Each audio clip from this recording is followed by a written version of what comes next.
Assalamualaikum warahmatullahi wabarakatuh. Perkenalkan, kami dari kelompok sukses lancar rezeki. Di sini saya Fajar Muhammad sebagai tim foto produk. Saya Akbar Ramadan sebagai admin sosial media. Saya Lutfi Pradana sebagai produk hunting. Saya Muhammad Mutafin sebagai produk hunting.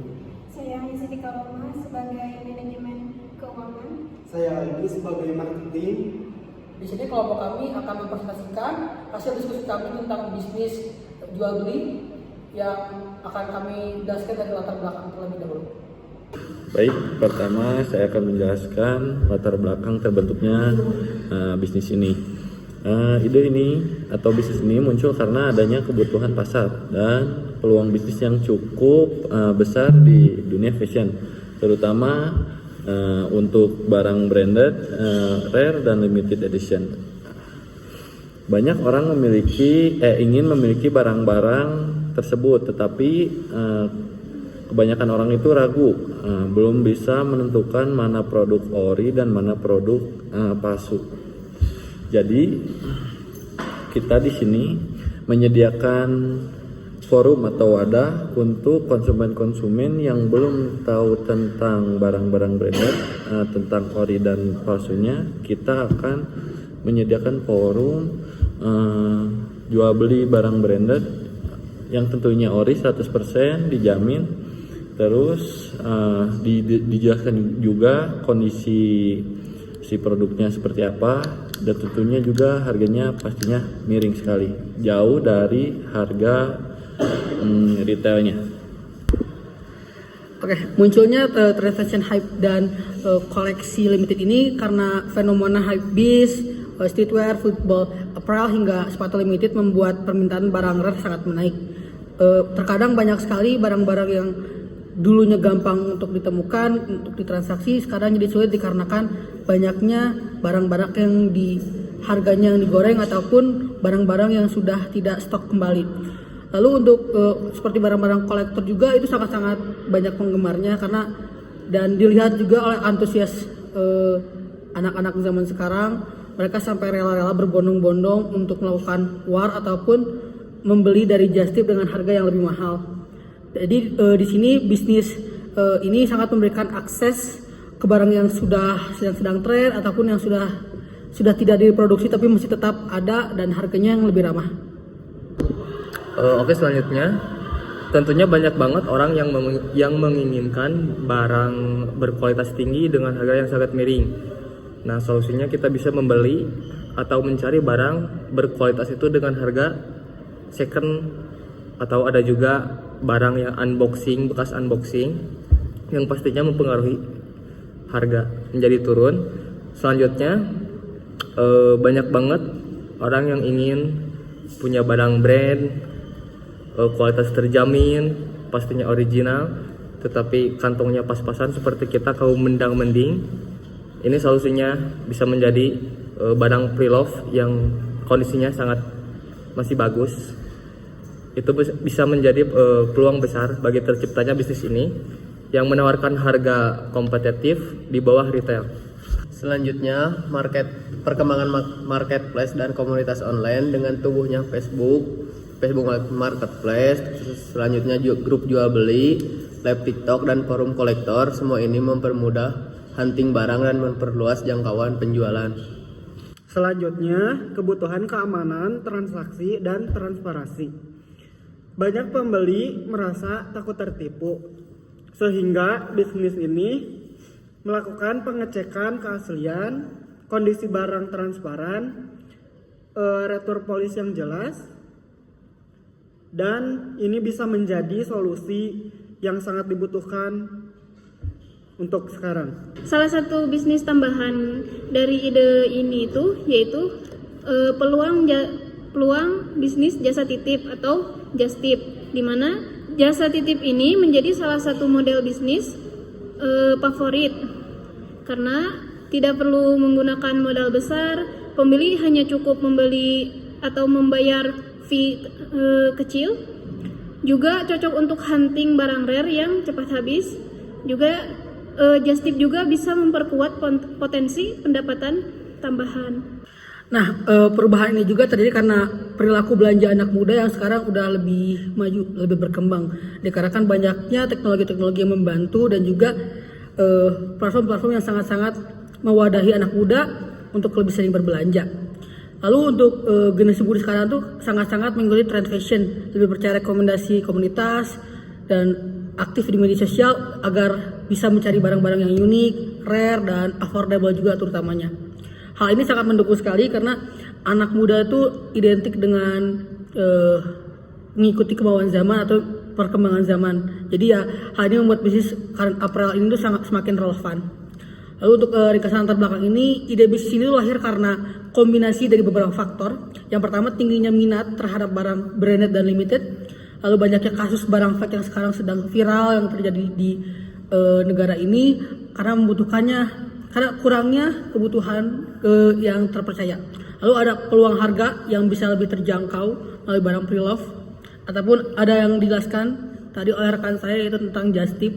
Mungkin untuk just tip hanya ada kenaikan sedikit karena itu, tetapi just tip ini sangat membantu dikarenakan banyaknya anak-anak muda zaman sekarang yang dari luar pulau menginginkan barang tersebut, tetapi terkendala oleh jarak dan juga oleh waktu, makanya ada sistem just tip. Lalu untuk kebutuhan transparansi dan layanan pelanggan yang sangat aman. Jadi ya, sehingga bisnis itu bisa hadir untuk memberikan produk yang original, berkualitas, terkurasi, transparan, dan dengan harga yang bersaing.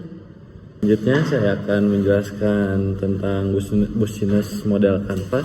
Pertama saya akan menjelaskan dari customer segment atau target pasar. Yang pertama itu ada football fans, mau casual, ultras. Jadi supporter bola itu identik dengan gaya berpakaian menggunakan dari brand kayak Adidas, Stone Island, CP Company, Fred Perry, itu kalau di luar. Tapi kita juga menjual produk-produk lokal seperti dari brand James Boogie. Kedua ada dari brand antusias atau kolektor. Orang ini mencari model spesifik, misal kayak brand-brand collab seperti kalau di lokal itu ada James Boogie collab sama Maternal, itu kan brand-brand limited edition, gak akan diproduksi lagi. Biasanya dia tuh mencari barang-barang yang kayak gitu. Terus kalau dari brand luarnya kayak Adidas, ada kayak Adidas GT Series Liverpool, kan itu limited satu dunia itu kalau gak salah cuman ada 2000 pieces. Dia tuh mengkoleksi kayak gitu contohnya.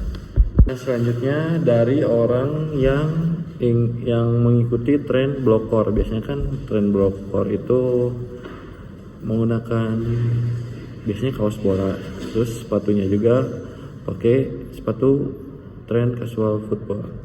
Terus orang-orang yang ingin memiliki barang branded dengan harga miring. Selanjutnya ada value proposition atau nilai unggulan dari bisnis kita.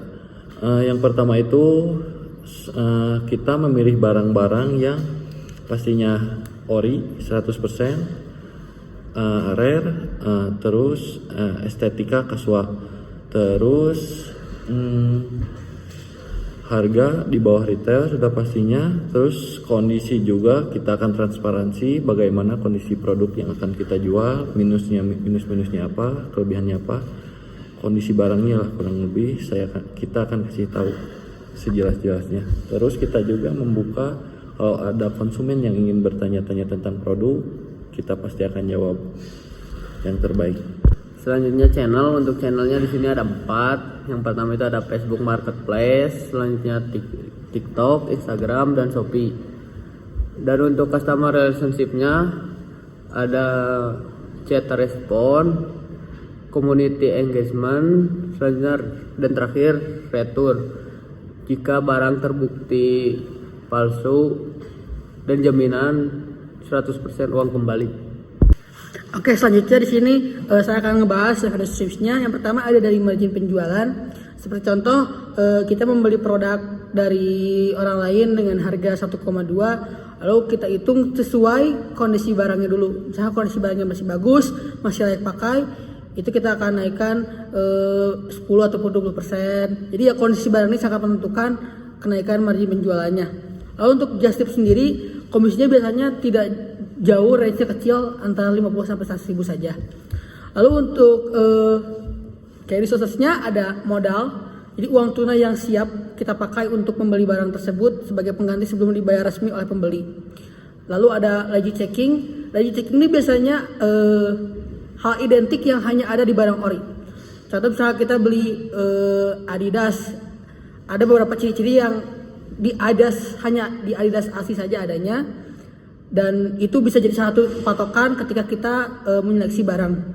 Lalu untuk gudang penyimpanan biasanya kita akan taruh di nitip di rumah pribadi ataupun seperti itu. Oke, selanjutnya ada di key activities. Jadi key activities itu kunci apa aja yang kita lakukan dalam kegiatan bisnis ini.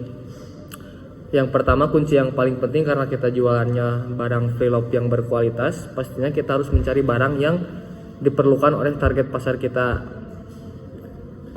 Yang pertama, kita harus hunting dulu produknya. Hunting itu bisa di sosial media ataupun secara langsung juga bisa. Tapi kebanyakan buat sekarang mengandalkan sosial media ya, seperti Facebook, Instagram, TikTok juga bisa. Nah, setelah kita memantau, melihat-lihat barang, apa yang kita perlukan, apa yang kita butuh untuk kita jual lagi. Setelah kita membelinya, sebelum kita memasarkan lagi, ini kunci yang penting bagi toko atau ide bisnis kita.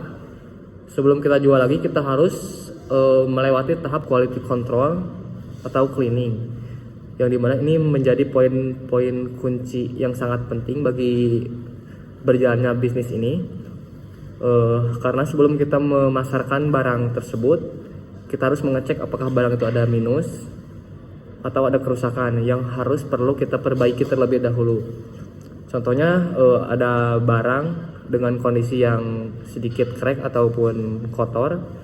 Nah, itu harus kita bersihkan dulu dan kita perbaiki dulu minus tersebut sebelum kita pasarkan keluar sana. Nah, jadi si konsumen yang ingin membeli itu telah dapat menerima barang yang layak pakai, bukan layak pakai sih, lebih ke siap pakai untuk kegiatan mereka. Tidak perlu harus cuci dulu ataupun ada perbaikan berat terlebih dahulu. Nah, si quality control ini menjadi kunci penting dan lebih banyak disukai oleh customer. Kenapa? Karena di sini poinnya kita transparan. Jadi kalau ada minus kita bilang minus, kalau nggak ada kita bilang nggak ada. Kalau ada minus berarti harganya menjadi turun. Tidak bilang nggak ada minus padahal ada minus. Nah, kebanyakan bisnis di luar sana ada aja yang seperti itu. Nah, setelah quality control, selanjutnya kegiatan utama yang kita lakukan adalah memposting atau mengkontenkan produk kita supaya banyak orang yang melihat produk kita, kepo akan produk kita, otomatis dia tertarik dan ingin cari tahu tentang produk atau ide bisnis kita.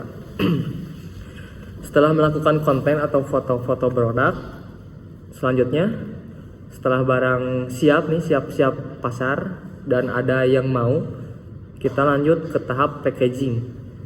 Di sini kita harus ekstra hati-hati, harus aman dalam barangnya, karena mungkin pengiriman tidak hanya di dalam kota, bisa jadi di luar pulau atau bahkan keluar negeri pun bisa jika ada peminatnya. Nah, tahap packaging ini adalah kunci penting yang dilakukan oleh bisnis kita.